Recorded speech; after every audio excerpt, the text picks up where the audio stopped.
존경하는 1360만 경기도민 여러분, 송환준 의장님을 비롯한 선배 동료 의원 여러분, 이재명 도지사와 이재정 교육감을 비롯한 공직자 및 도민의 안 권리를 위해 수고하시는 언론인 여러분, 안녕하십니까.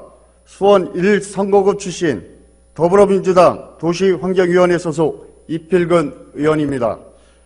오늘 보은 의원은 5분 자유발언을 통해 경기도에서 시행되었던 1기, 2기 신도시 개발 정책을 평가하고 이번에 추진될 3기 신도시에 대한 정책적 제언을 위해 이 자리에 섰습니다.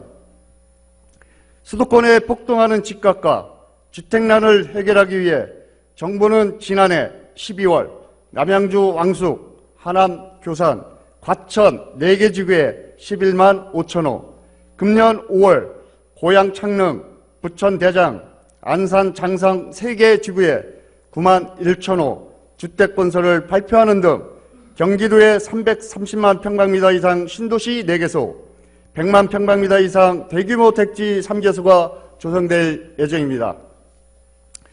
우리나라의 신도시 건설은 수도권 집값 안정과 부족한 주택 문제 해결을 위한 정책 방안으로 추진되고 있으며 1980년대 말 분당, 일산, 병촌, 삼본, 중동, 영통 6곳의 1기 신도시를 2000년대 초반 판교, 위례, 광교, 동탄 등 12곳의 2기 신도시를 추진했습니다. 신도시에 대한 평가는 엇갈립니다. 수도권의 집값과 주거 안정에 기여했다는 긍정적인 평가가 있는 반면 1기, 2기 신도시 모두 급하게 정책을 추진한 탓에 자족기능과 광역교통 체계를 갖추지 못한 반쪽짜리 신도시란 지적을 받아왔습니다. 특히 1기 신도시는 양적인 주택 공급에 급급하다 보니 단순히 잠만 자는 베드타운으로 전락했고 2기 신도시는 자족기능을 보완했으나 일자리 부족과 광역교통망이 제대로 갖춰지지 않아 주민들의 거주 만족도를 떨어뜨렸습니다. 이번 3기 신도시의 경우 자족기능 보강을 위해 기존 신도시 대비 2배 수준의 자족용지를 확보하여 비즈니스 허브를 구축하고 지구지정 대안 단계부터 지하철 연장, 간선 급행버스 등 교통대책을 강구하기로 했습니다. 전문가들은 3기 신도시 공급과 관련하여 정부가 앞선 1기, 2기 신도시의 실패를 답습하지 않으려면 광역교통망 확충과 신도시 자체의 자족성 확보를 위해 지역별 전문산업 육성도 함께 이루어져야 한다고 주장합니다. 본 의원 또한 지난해 말 5분 발언에서 2기, 3기 신도시의 광역교통망 확충을 주장한 것처럼 자족기능과 교통망 확보는 3기 신도시의 성공을 위한 선행 조건입니다.